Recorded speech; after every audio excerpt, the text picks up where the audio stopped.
I won't take long in the introduction, and I wish to first welcome our two speakers today. Hopefully, we were supposed to be 5, but we are now 2, so that's giving us plenty of time for presentation and discussion and asking questions. First of all, with Diane Wilsmith and with Xiaoqing Liu. Before going to the presentations and introducing our guests today, I wish to remind our speakers that presentations should be for 20 minutes, but because we have more time, so please feel free to take over and increase the time if you wish. For our session audience as well, questions and comments will be held at the end of the session, so please feel free to use the chat box if you want to add your questions, or I would suggest that we can just interact and engage all of us together, and you can just ask your questions verbally so we have better engagement. So I'll be unmuting all the speakers and the audience to receive questions verbally. So I hope that's okay. So the first presenter today is Diane Wilsmith. Diane is a registered architect in the state of California. She was affiliated with the University of Indonesia Department of Architecture from 2001 till 2018 as a visiting associate professor, teaching graduate design studio and sustainability. She is currently conducting research and design on innovative city systems with PT International Design Consultants in Jakarta. So Diane's talk today is titled Virtual Velocities, Traversing Trajectories of Ecological Epistemologies. Diane, the floor is yours. Welcome. Thank you.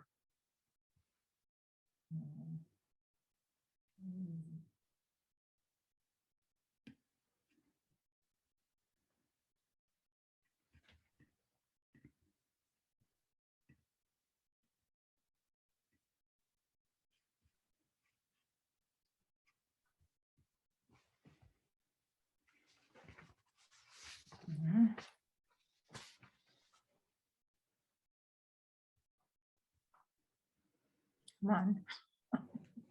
It's okay. I think you can carry on like that, Diane. So you still have your notes on the side. Okay. Whatever you feel more comfortable to you. Right. Okay. It's not. No. It's okay for us, whatever suits you. Right.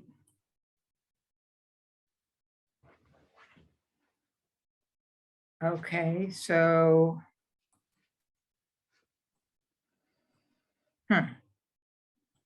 just do it. I can't, this has got to go away. Okay. The abstract, urban trajectories forecast across ecological epistemologies, predict scenarios for a future smart, sustainable capital city for the Republic of Indonesia.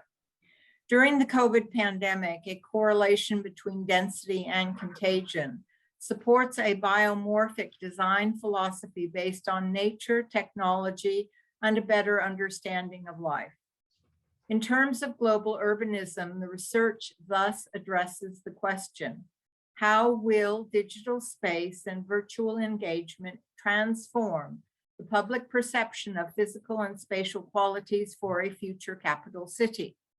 The research findings indicate that digital technologies and virtual representations are instrumental in reinforcing urban traditions and in imagining marketable smart city scenarios for planetary urbanization.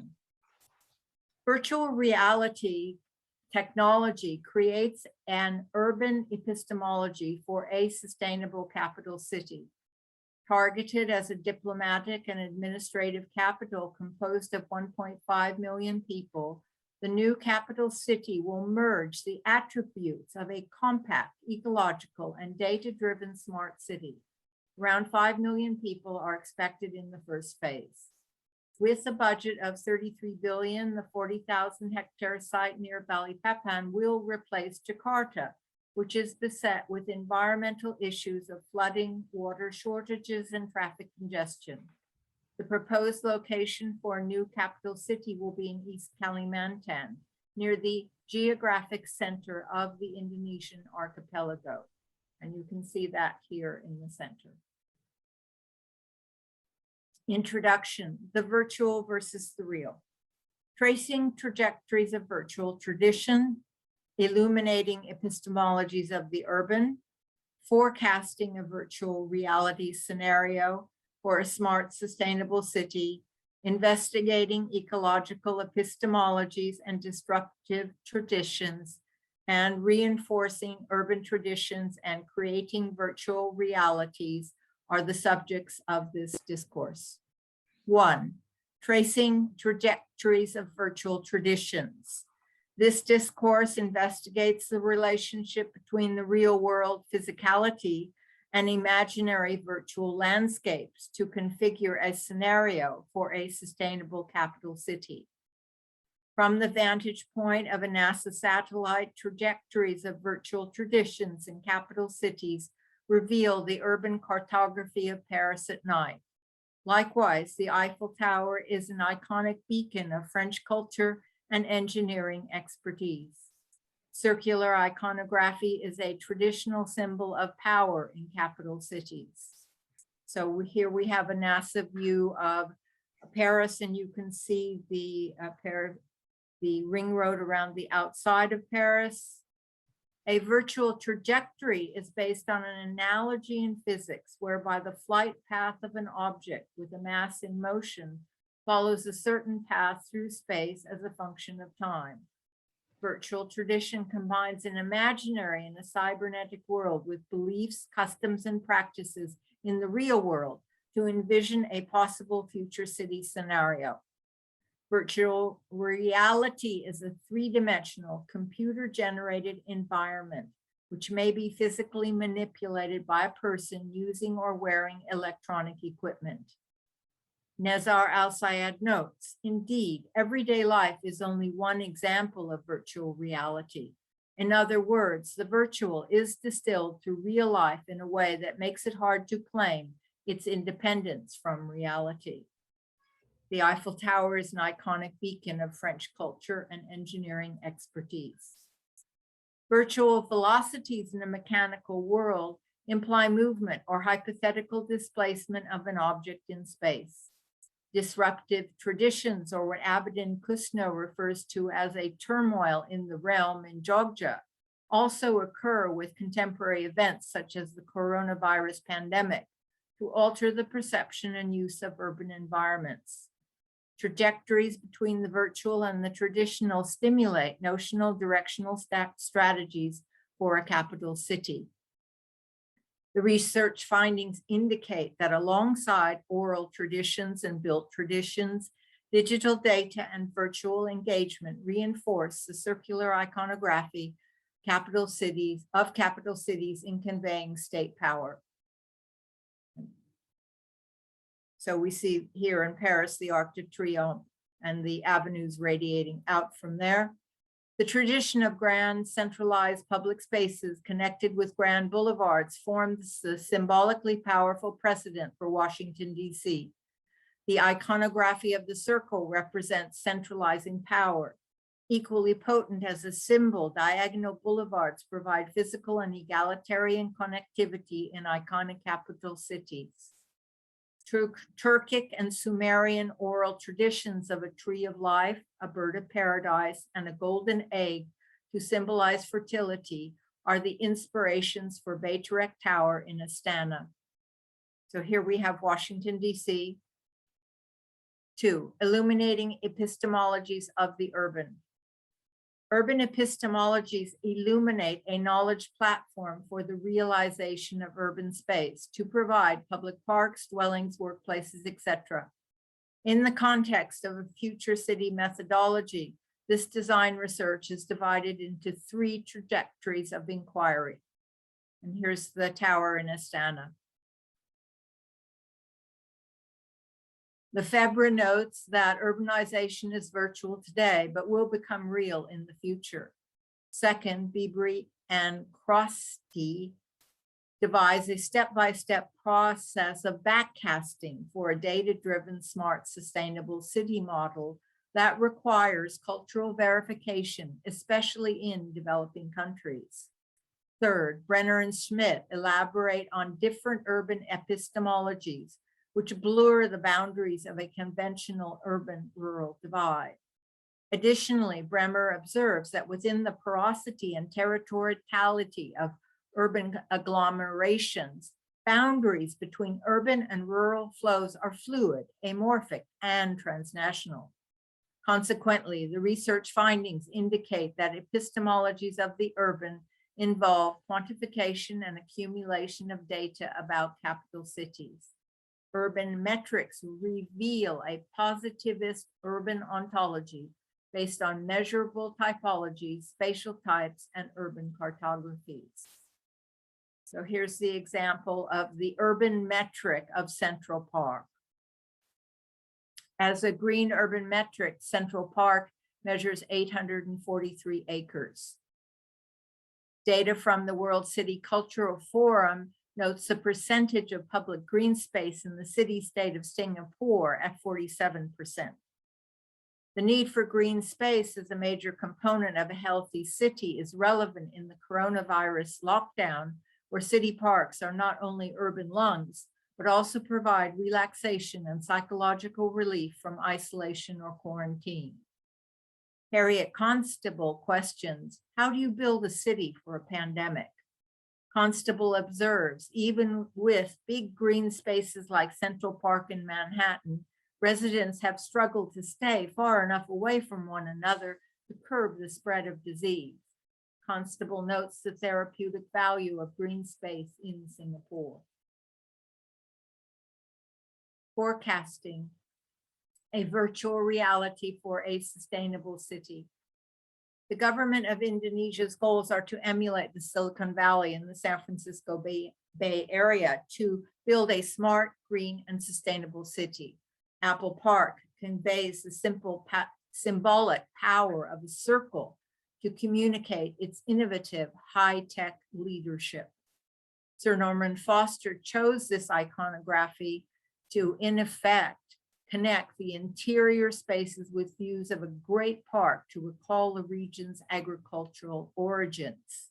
In effect, nature's vitality inspires a cycle of high-tech innovation. Shifting from the Silicon Valley high-tech paradigm to the burgeoning megacity region of Jakarta, this discourse analyzes the urban issues related to moving the capital city from Jakarta to East Kalimantan. Conceived as a modernist post-colonial city built after independence in 1949, Jakarta is the financial hub and the administrative capital of the Republic of Indonesia. Besides its iconic status as a capital city, Jakarta has a population of over 10 million people, a megapolitan regional population of 34.5 million people spread over a footprint of 3,540 square kilometers results in a density ratio of almost 10,000 people per square meter. So this is Jakarta at night. Jakarta faces resiliency issues related to transport, land settlement, and flooding. These facts are the rationale for relocating the capital city. Traffic congestion is estimated to incur losses ranging from 4.5 to 7 billion US dollars per year.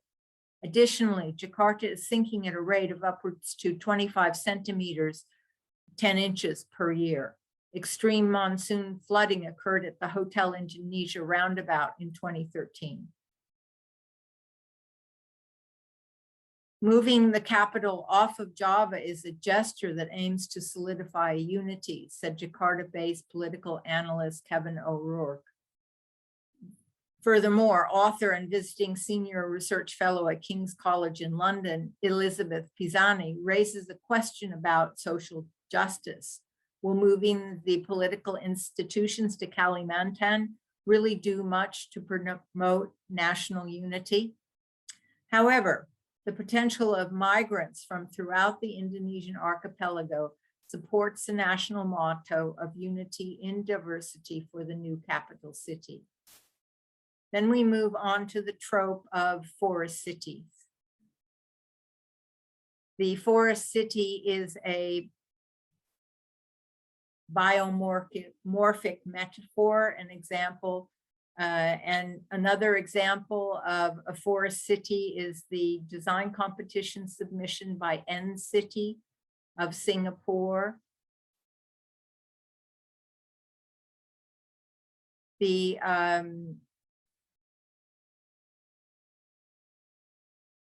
According to Tony Blair, the president's vision for this capital city is one in which the city itself is going to be attractive.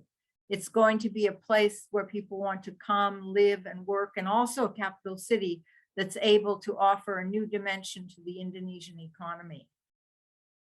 International consultants are involved, including AECOM, McKinsey Company, and Nippon Seiki. Financing for the 22.8 billion development fund is being arranged through the United Arab Emirates and the United States International Development Finance Corporation and SoftBank. The United Arab Emirates Crown Prince Sheikh Mohammed Zayed Al Nahyan and former UK Tony Blair are also included in the steering committee.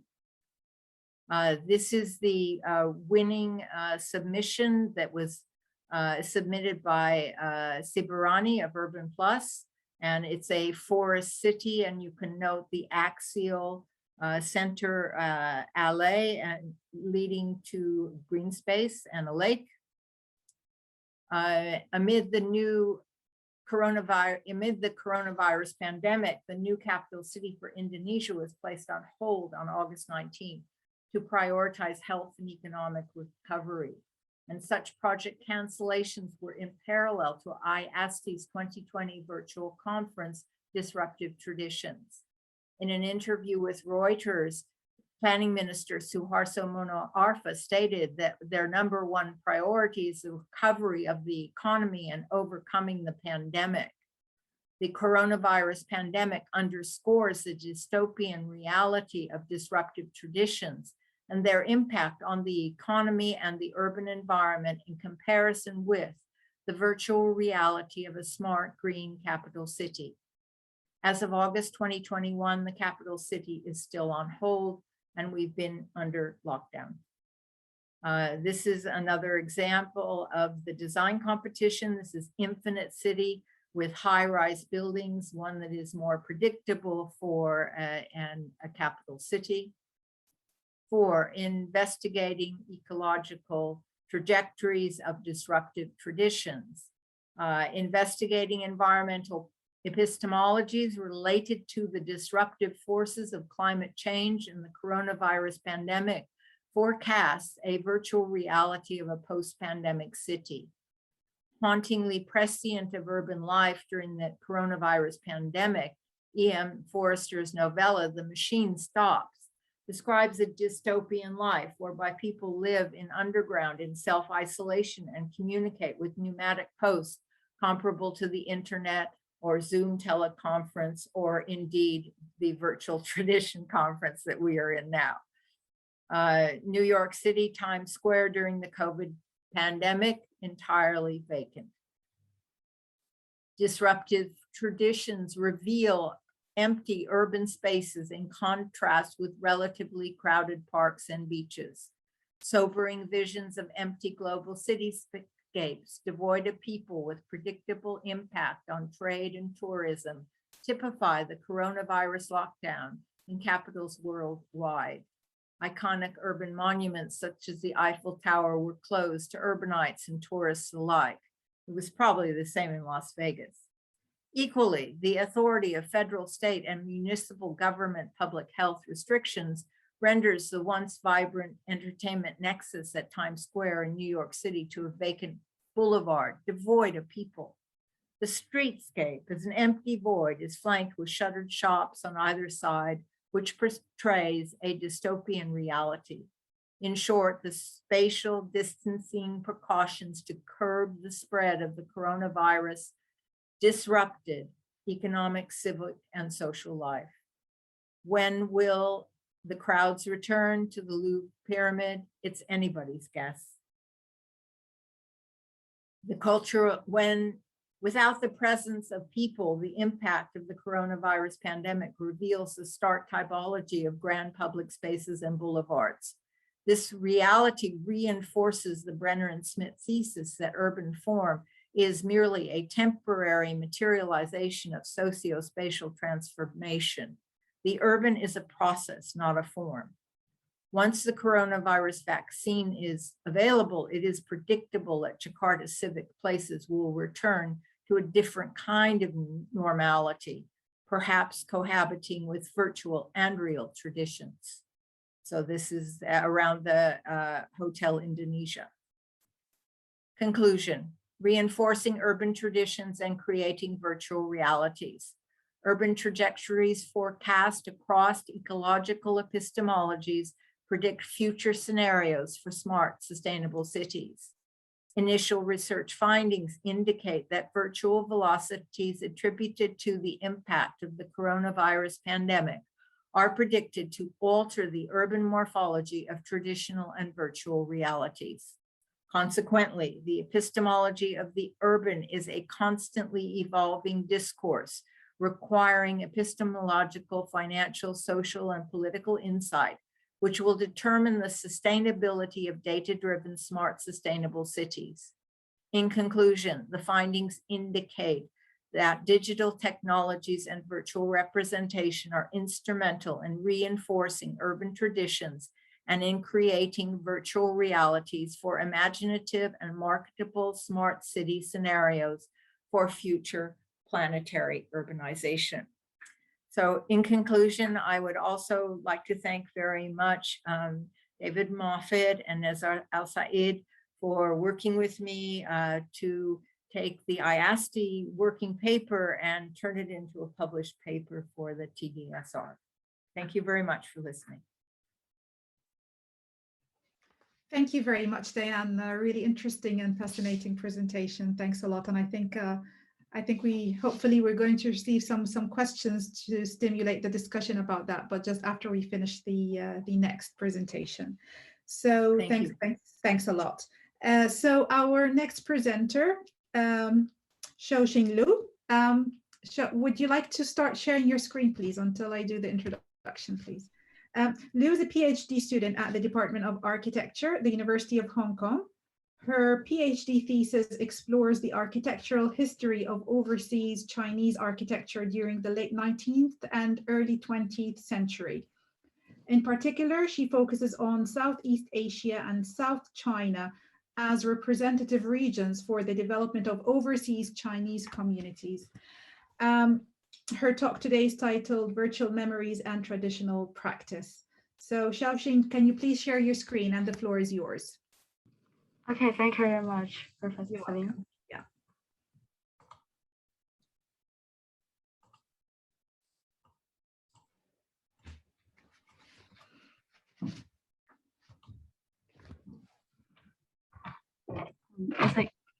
It's all okay, right? Yeah, everything is great. Yeah, we can see your screen clearly. Thanks a lot. Okay, thank you very much. So good afternoon, everyone. It's nighttime in Hong Kong. This is Xiaoxing.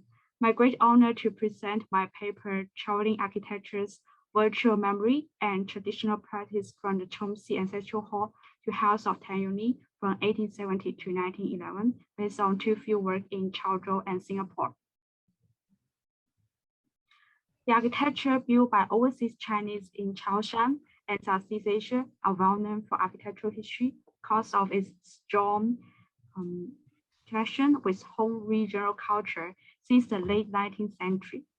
Within Chaoshan region, the Chongxi Ancestral Hall was constructed in 1870 as a significant example of buildings built by one of the important overseas Chinese members, Tan Yueli. In my study, I traced back the history of Tan Yueli and analyzed the constructions of the Chongxi Ancestral Hall and his mansion in Singapore for understanding the virtuality and building practice of the architecture. Through fieldwork, the Ancestral Hall and the mansion are similar in facade, layout, decorative settings, and materials, even though the functions of them are totally different now. Although they were separately recognized and memorized by the governments of the two regions, They are still virtually connected with each other through the memorial towards the commercial figure Tan Yongli and towards the Chineseness in architectural culture. In the title, I utilized traveling architecture to describe their relationship. My interpretation is through analyzing the fieldwork photographs in Chaozhou and Singapore, as well as archives, to understand the circulation of the architectural elements, decorations, and materials, as well as, more importantly, the virtual meanings, so as to study the virtual memories and construction practice regarding the Chinese diasporic history and Chineseness of overseas Chinese architecture. In 1885, the same owner built a similar mansion, the House of Tan Yongli, in Singapore. Tan Yongli, also called Chen Xunian, Tian Had Ni, came from Cai Tang, Chaozhou City, Guangdong Province, as a member of Chaozhou Commercial Group of People, and he owned plantation and port businesses in Johor, acting as a port owner, which is also called country. According to Carl Chucky, Tan Yongli controlled most of the region of Johor River, which can be seen in the map, as a significant country, and his major industry was gambia and pepper plantation. Johor was the site for plantation, and Singapore was the place for commercial trade. From the map, we could also find the close relationship between these two places, and Tan Yongli chose to construct his mansion in Singapore after he gained both economic and social power in Johor. The Chunxi Ancestral Hall, also named as the Chunxi Ancestral Temple, is located at the Caitang Town, Chaoan region of Chaozhou, Guangdong Province in mainland China.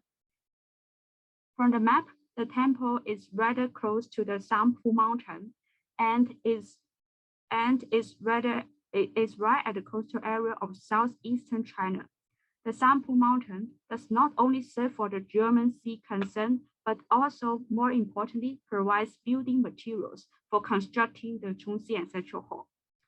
The House of Tan Yongli is located at the crossing junction of Clemenceau Avenue, Penang Road of Singapore, which is at the central and southeastern top of the country. It is close to the Straits of Singapore and is convenient for the maritime transportation and trade. Both of the Chunxi Ancestral Hall and the House of Tan Yongli are similar in facade for the combination of Chinese Chaoshan style roof with inlaid ceramic decoration as well as the gray tile. The current restoration of the Tan Yongli house has changed the facade of the house, but the ancient photo indicates the similar look with the Ancestral Hall. The Chunxi Ancestral Hall and the House of Tan Yongli both contain stone, timber, tiles, ceramics, and bricks as the significant construction materials, following the traditional craftsmanship techniques and material choices. Moreover, the stone and wood are easier to collect in Chaozhou based on the contextual environment, Sanpu Mountain mentioned above, and it can be carved into ground decorations.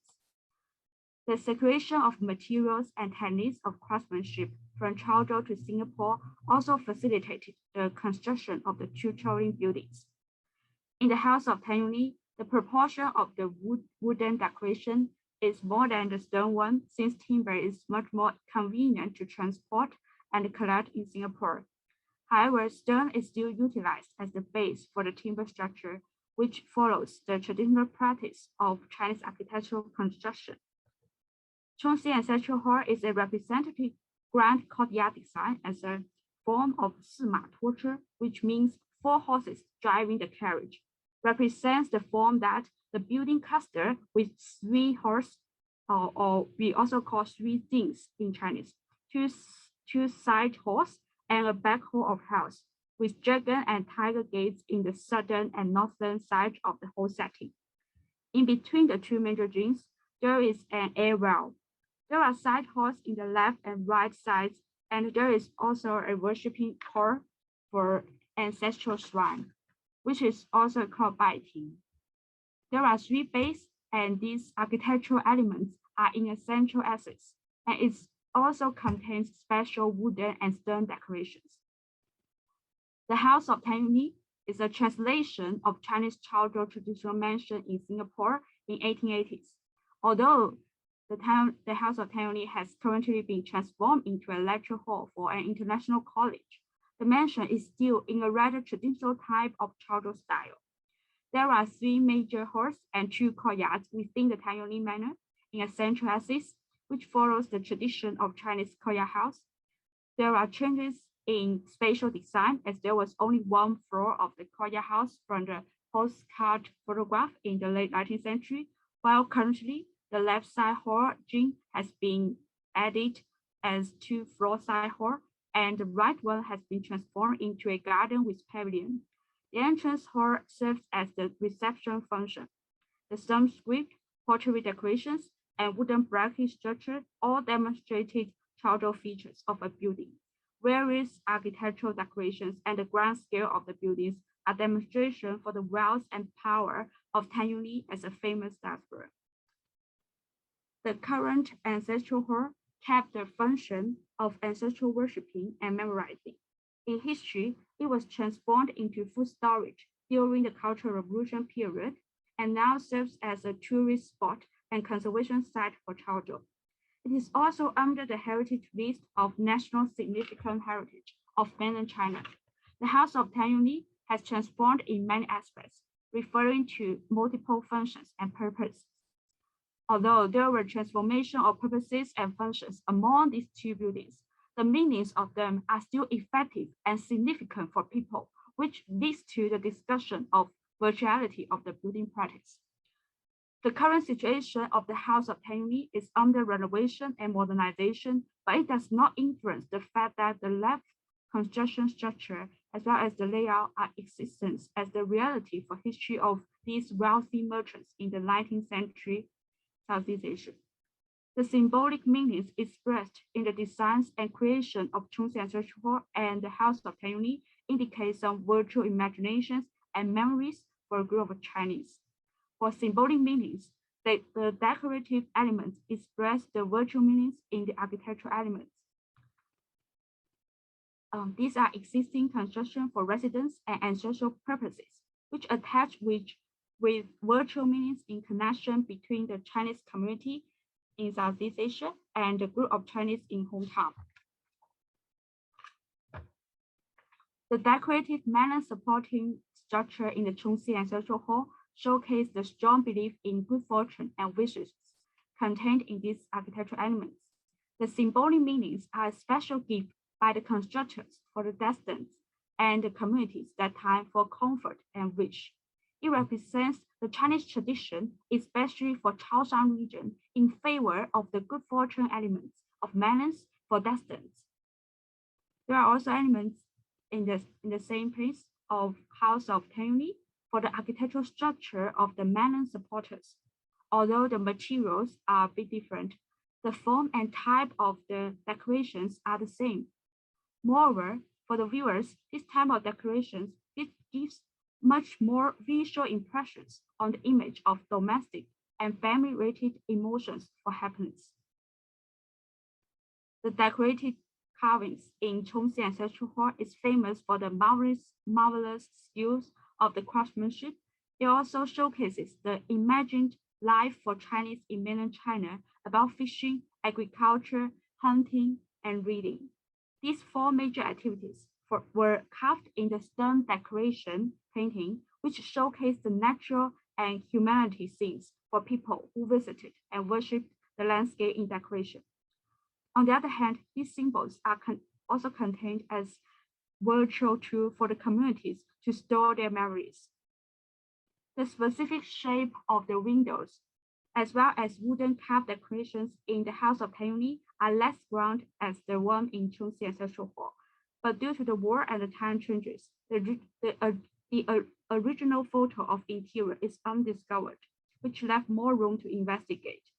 Through the leaf form window, a specific highlight of the tree and imaginary for interesting architectural elements are included in the designs, which is always utilized in the gardening design of traditional housing in China. Liu Guochen also points out that the mansion contains the European style design, for example, the toucan order pilasters and French windows. These also represent the virtual connection with the localized context for the identity of Taiwanese as an overseas Chinese in Singapore, which was under the colonization period of the British authority. The discussions about the Chongqing Ancestral Hall mainly focus on the craftsmanship of timber and stone, while there are few words related to the House of Taiwanese, which can be regarded as traditional practice in architecture. For example, Li Xuhong and Chen Yining utilize the detail of stone decoration of the Ancestral Hall to argue that the stone decorations achieved significant success compared with wooden decorations. As for the House of Taiwanese, the discussions mainly regarded as a significant mansion in Singapore and for the restoration details as a significant heritage project.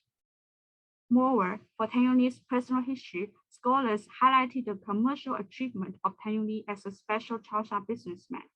For example, Zhang Lichun argues that the origin of his business was based on localized marriage with the wife in Johor, who was the relative of the governor, Tumengong there.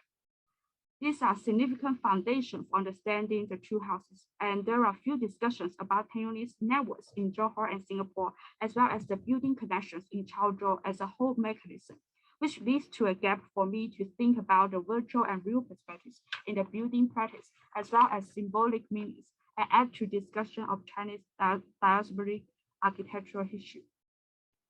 Chen Da has discussed about the upper class houses with the reasons for the construction, which is quoted as below.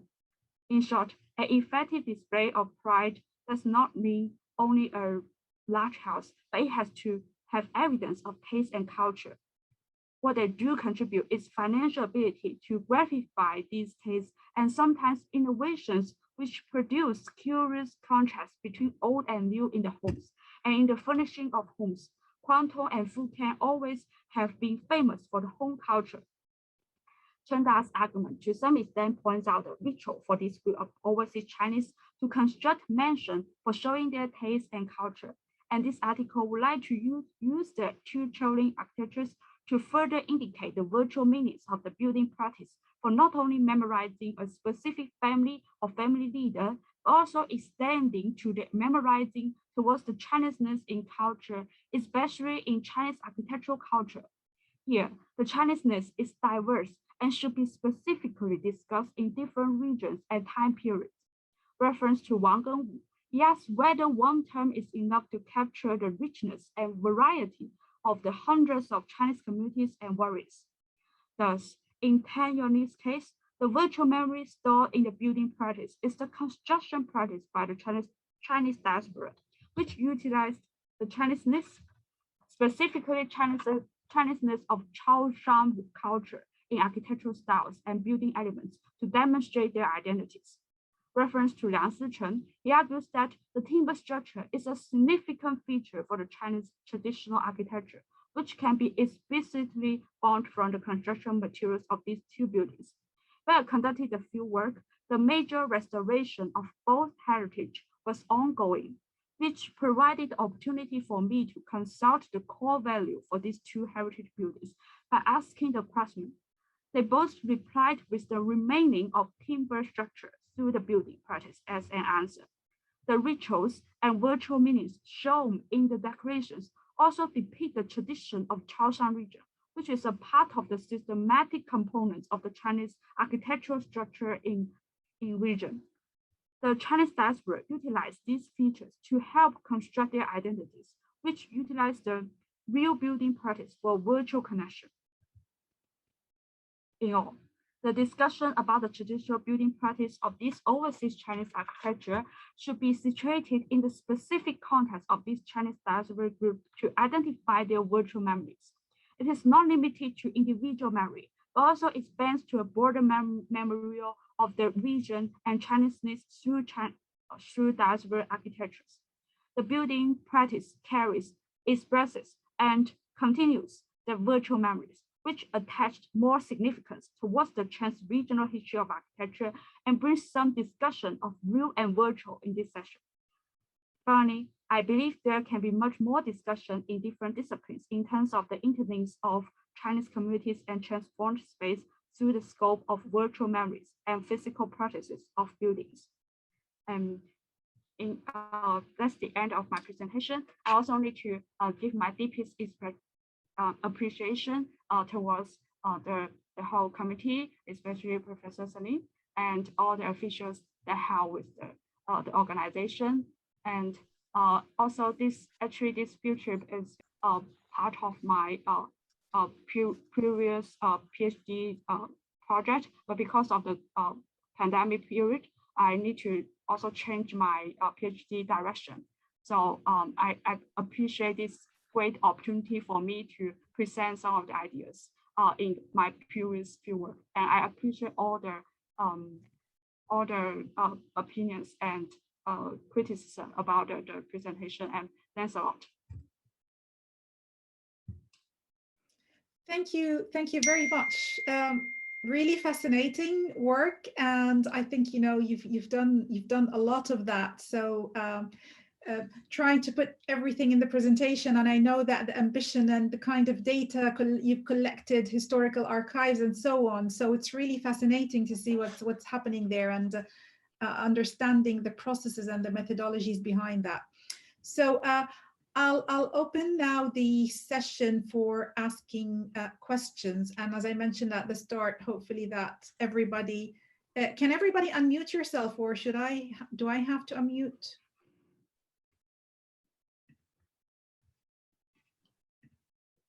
Can everybody unmute themselves? Yes.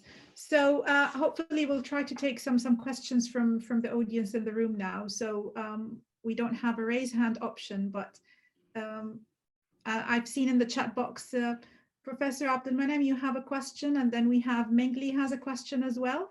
So we can start with Gamal. Go ahead. Thanks, Dr. Salim. My question to Diane, and thank you very much, because this is for your talk. It's a very, very interesting topic. As you know, many countries still don't resist the way that, or the ambition to go for new capitals. And we see it everywhere, from Egypt to Saudi Arabia, and the project that you mentioned, Indonesia as well, which is quite strange.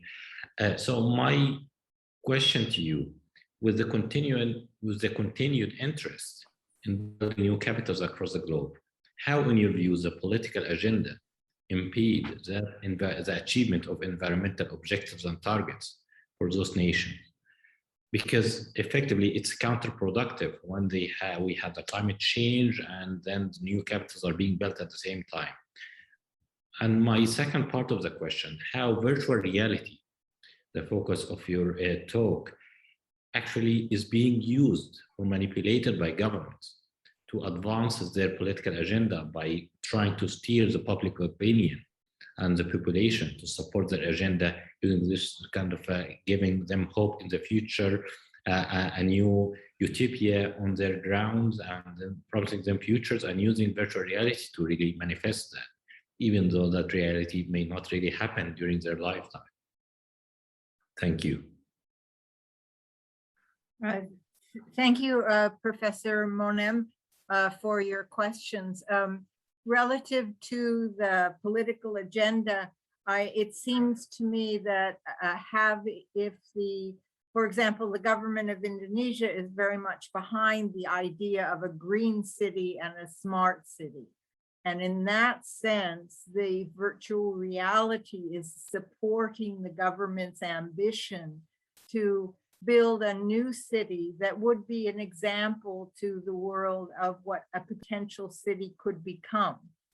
Now, the political analysts are very critical of capital cities being built around the world because of the increased use of energy to build these cities. And especially in Kalimantan, one of the issues has to do with the eradication of the forest because it's being built on forestry land.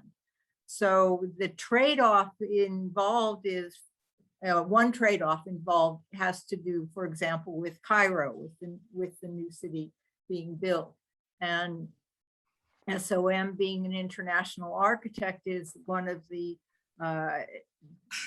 firms involved in that project. And so the kind of identity that's being pushed there and in other capital cities around the world is the high rise, which is a very energy efficient mode of construction. Energy efficient, but energy consumptive at the same time. In other words, you can look at the density of a high-rise building offers and say, yes, that's an energy efficient project. And yet you can look at the use of steel, for example, and say, no, the amount of energy that's expended in using steel is going to offset the balance of an eco-city remarkably. So the questions that you raise of are governments using virtual reality in a way that is manipulative to promote their own agenda? Yes, that's true, but it can be regarded in a positive light relative to Indonesia and the aspiration for a green city. Does that answer your question? Yes, thank you very much. You're welcome. Thank you. Thanks a lot, Gamal, and thanks a lot, Diane, for answering that. Ming, I think you have a question here. Yeah. Thank you very much, Yihan. I would like to raise a question to Kelly Xiaoqi. Hi, hello. Hi. We know each other. Yeah. No, Right. we don't know each other. Right. but I can pronounce the name. Good. Definitely. Okay. Yeah, because both of us selected the case study from China, so I'm very interested about your research, because it's I mean that both of us studied something about a long history and architecture and the communities. So I would like to ask your opinion about how do you think that, what is the difference between the precise and the style of this kind of Chinese architecture overseas and that in China? And are these differences related to the virtual community interaction that you mentioned? And what is the difference between this kind of community interaction overseas and in China? Thank you. Yeah, thank you very much for the question. And I think for the community interaction in overseas area and in China, the major differences to the few words that I can observe is more about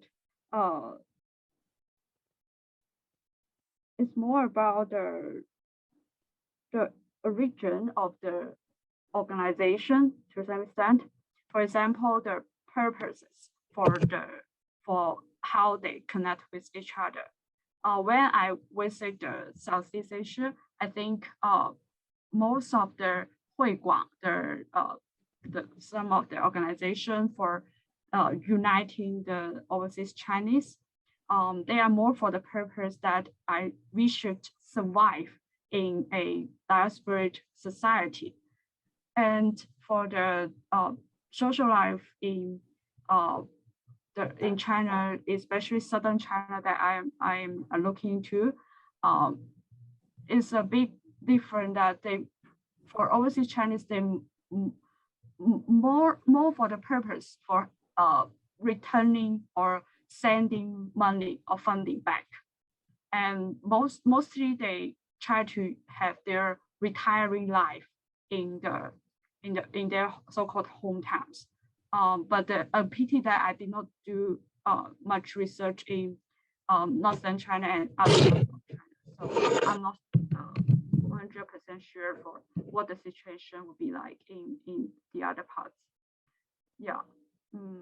But I think it is a good question for this, because in Chen Da's book, he also mentioned the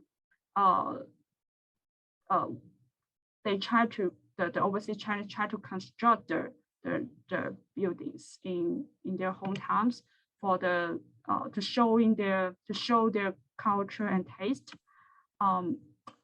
And from my observation, sometimes it's also based on their properties. So how much they gained in Southeast Asia or in other parts of the world. And then they can base on the properties to construct the form of the architecture. Yeah. And yeah, that's my answer currently. And I think that's a good question that I might explore more in the future research. Thanks a lot. Okay, thank you. Thank you very much. Thank you. Thanks a lot for your answer. Any other questions? Actually, until we get a question, I have a question for Diane. Now, there's a lot of talks now, we're moving into what we call post-pandemic city, and a lot of scholarship is coming out there, and we're seeing a lot of publications, research, even looking at pandemic cities historically, since the Spanish flu and so on. And what we can see there is sometimes a change in behavior, attitude, understanding of interaction in the city, designing the city, what future cities could look like. So with looking at the new and contemporary attitudes in designing new cities and new capital cities, as you just referred in your presentation, what are the key elements that are changing or transforming into that utopian methodology and metaphor of looking at future cities? And so we now have many cities have received the vaccination. People are gradually going back to their normal. We can see that very clearly here in the UK, that less people are wearing masks, less social distancing and so on. Is that having any impact in Indonesia, and how their perception and ideologies about planning future cities will have impact on that?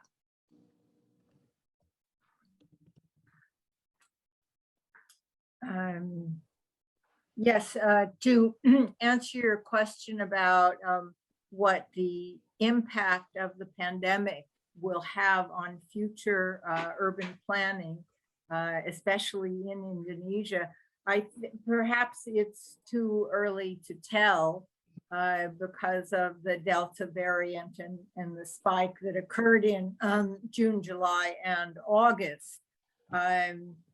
Of course, with the relaxing of regulations relative to wearing masks and social distancing, the tendency will be to go back to business as usual. And the tendency will not be to promote necessarily utopian, which has a negative connotation anyway, but the values that we've come to appreciate.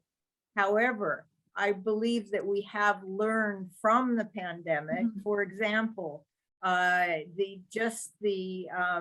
idea of having access to green space and having parks. And that is, if you've been inside an apartment for 6 weeks on end, the whole idea of being able to walk around and to have green space is one in the West that would be appreciated. In Indonesia, the attitude towards green space is different in that it's accepted as being there, but it's not necessarily regarded as being such a virtue that is being promoted by the utopian ideal of a green city. And many of the virtual images that you see about green cities, the Chinese cities, the people are living with balconies and there's trees on the balconies. And so you have this idea of forest city that is being perpetuated in the trope of the green city. So to answer your question about Indonesia, are we seeing, it's too early to tell if there's going to be an impact on city planning and what the changes will be relative to the pandemic. Okay, thank you so much, Diane. From our audience, does anybody have any questions?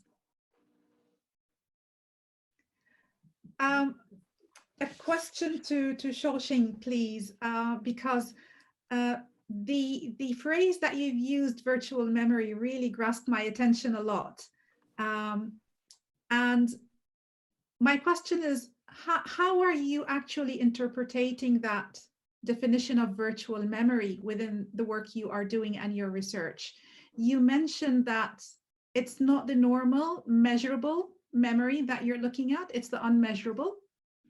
So can you elaborate on that a little bit? And to engage with that term, how did you design your methodology to respond to that notion of virtual memory?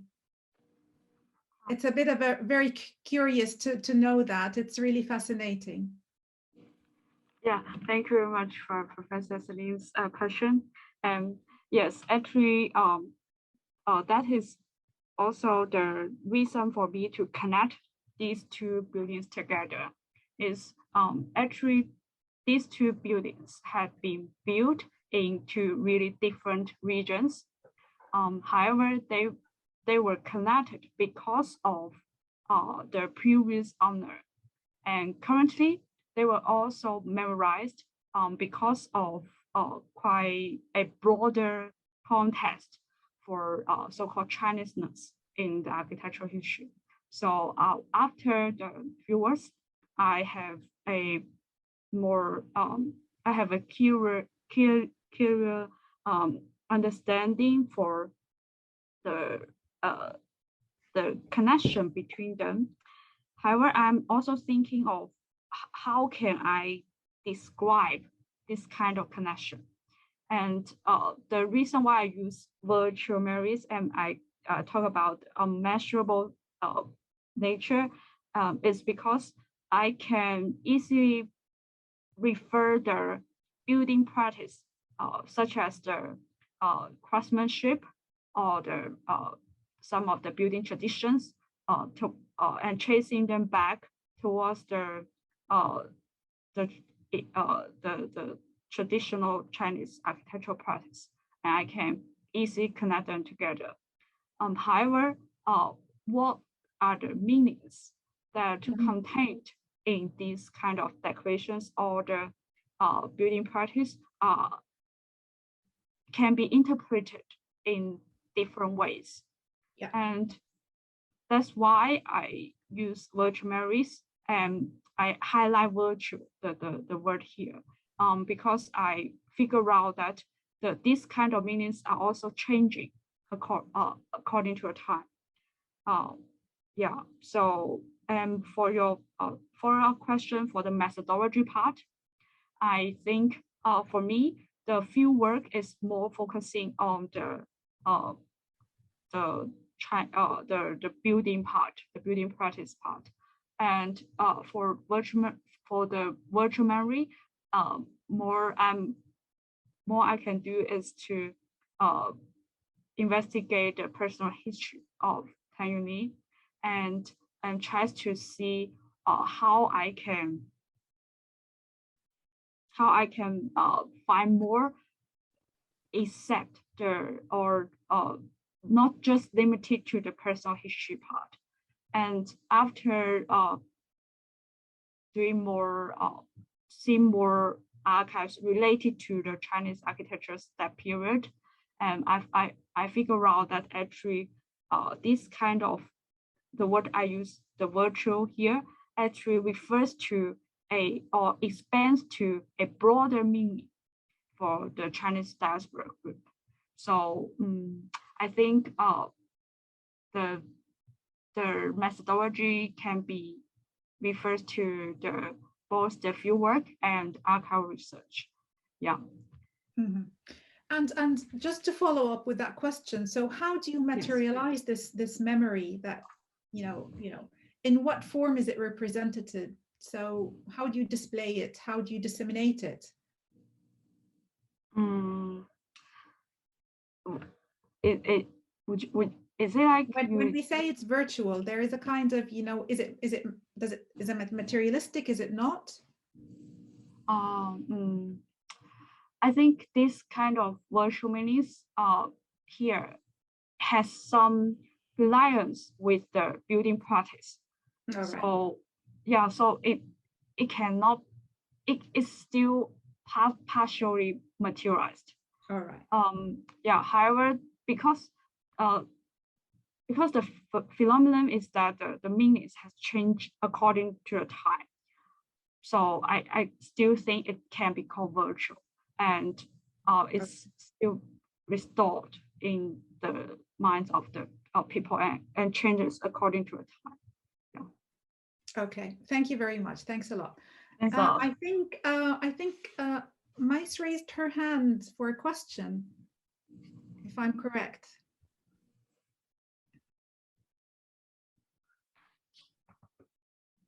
Yes. Hello? Yes, we can hear you. Yes. I'm sorry, my son, he was just screaming. He wanted something on TV, so I couldn't just talk, but now it's fine. I have a question to Diane. So she mentioned we talked about the coronavirus and how, like, what's changing and implications we have. And she mentioned that the people's attitude towards public space and open and green spaces, we see that people are appreciating more nature. And she mentioned that it's too early to anticipate how planning will be with the post-corona situation. But I want to ask her about the current, like, what does Corona tell us about the current planning situation? What about, are people have equal access to green spaces, and who's included, who's left out in the current planning of green spaces, especially that we see, like, planning green spaces, it's a claim that green spaces offering equality and social equality, but we see that people who can afford the green, they enjoy these benefits. So what's your experience in Indonesia?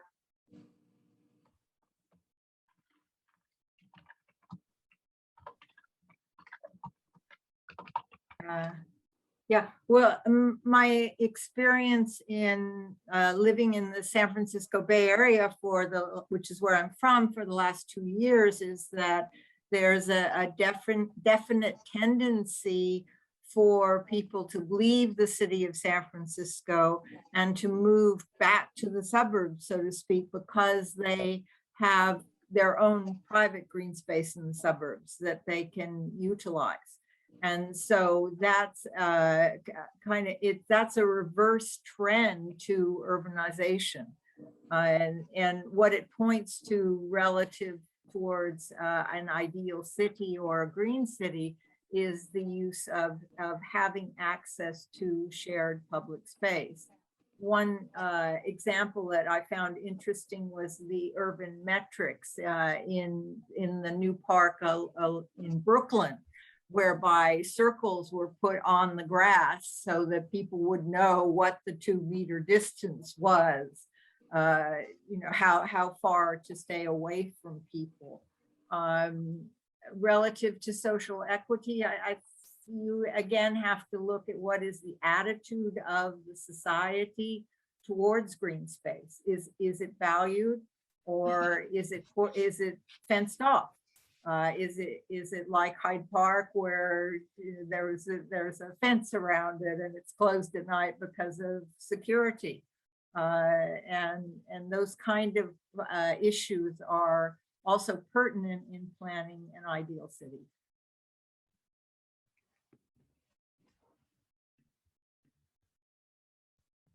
Okay, brilliant.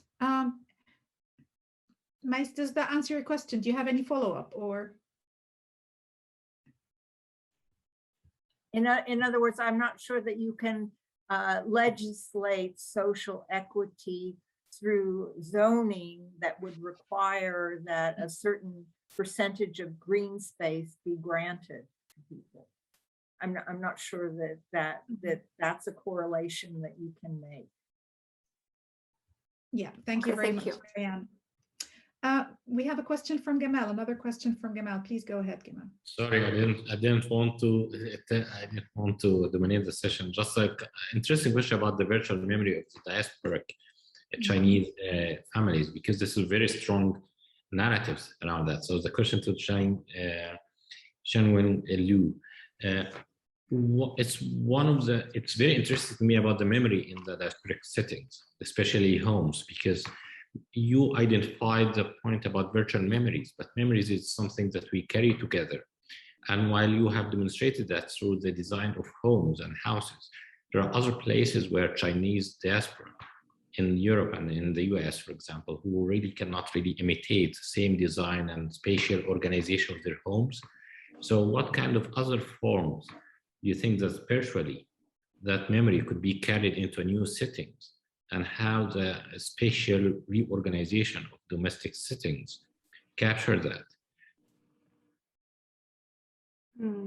I'm sorry, could I try to understand the question. Do you mean that would there be new ways for the memories can be carried in the home setting? Is it like this? Yes, if they cannot redesign their homes in the diasporic settings, what other forms of memory that they carry and translate it into their new houses or homes? Is it material culture? It is certain elements of within the home? I see. I think in the specifically in 19th century's case, for the Chinese diaspora, some specific setting for them to follow for the design is more related to the ancestors. So, for example, they will use the architectural element of the ancestral shrine for this site, specifically in the central axis of the house, to show their worship and respect towards the ancestors. And moreover, it is the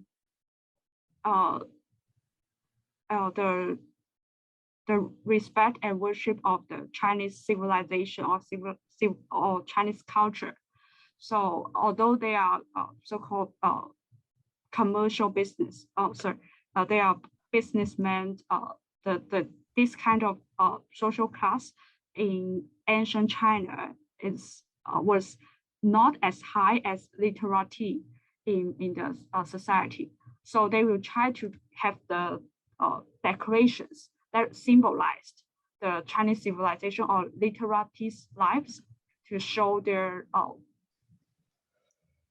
worship or their wishes to become this group of people.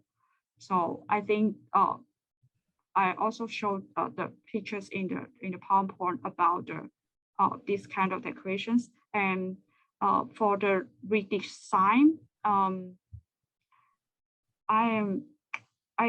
for the cases that I have observed in the fieldworks, actually they mainly utilize these elements and following them in the traditional Chinese form. However, some of them actually combine these elements with some of the European style for craftsmanship, as well as the construction techniques.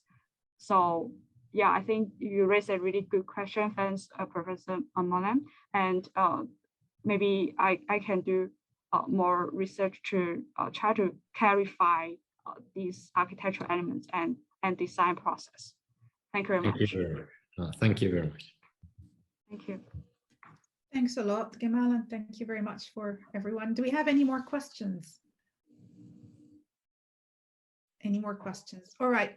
I think if it's okay that we can wrap up the session now. And I just wish to thank all our two speakers, really fascinating talks, each one with many stimulating ideas. When I think everybody will have more questions later on, we need to absorb, but really fascinating topics and discussions and presentations. So thank you very much for our two speakers, and well done to everyone. And before we leave, I think I was asked that we have some announcements. So just to say that tomorrow, networking breaks will resume back again on Thursday and Friday. And then the start tomorrow will be with regular sessions, followed by the second keynote session.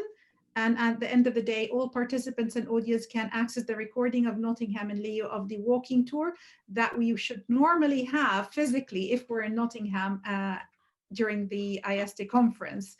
Sadly, that's not happening, but we have a virtual tour for that. So that's going to be accessible tomorrow. do we have